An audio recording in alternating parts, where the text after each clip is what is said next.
هنعمل النهارده مشروب البلح جنب الفطار.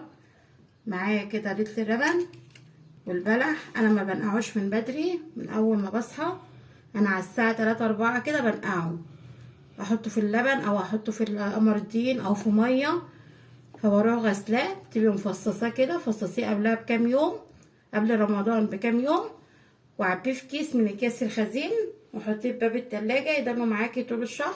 وكسريه قبلها بكام يوم وحطيه في كيس في باب التلاجة. وقت ما تعوزي الحبه تغسليهم، بروح انا غسلها في المصفى كده واسيبه كده مغسول ومصفياه من ميته سايباه يتصفى. انما ان انا انقعه من طلعت النهار ما بحبش البلحيه تطرى معايا.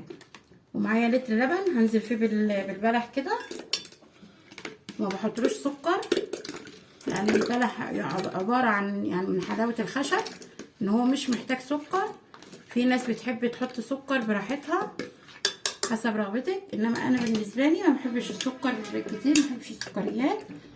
فانا بقى بسيبه كده في اللبن. ممكن تحطي نص لبن ونص ميه، يعني كوبايتين ميه وكوبايتين لبن، انما انا بحبه بلبن صافي لان احنا العدد الاسره بتاعتنا مش كبير يعني. سيبيه يا حبيبتي منقوع كده قد 3 4 ساعات، لا اكتر ولا اقل. يعني من الساعه 3 كده او بعد العصر ابدأي اعمليه، وتسيبيه بقى وهو بينزل حلاوته في اللبن او في الميه، يعني مش محتاج سكر.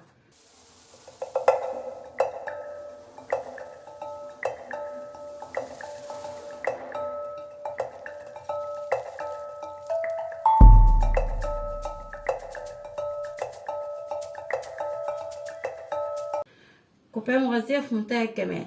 عايزه تحطي جوز الهند تحطي عليه، بيبقى حلو برده مع اللبن حسب رغبتك. يعني ممكن تقطعي شرايح موز، هعمله لكم المره الجايه ان شاء الله بالموز، انما انا مستكفيه بيه النهارده بس البلح باللبن كده.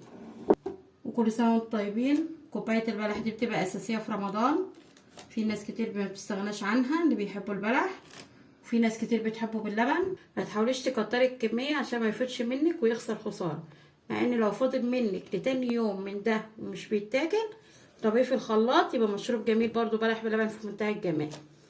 فيا حبايبي كل سنه وانتم طيبين. واللي اول مره يشوفني انا اسمي هبه، ما تنسوش تعملوا لايك وشير واشتراك في القناه.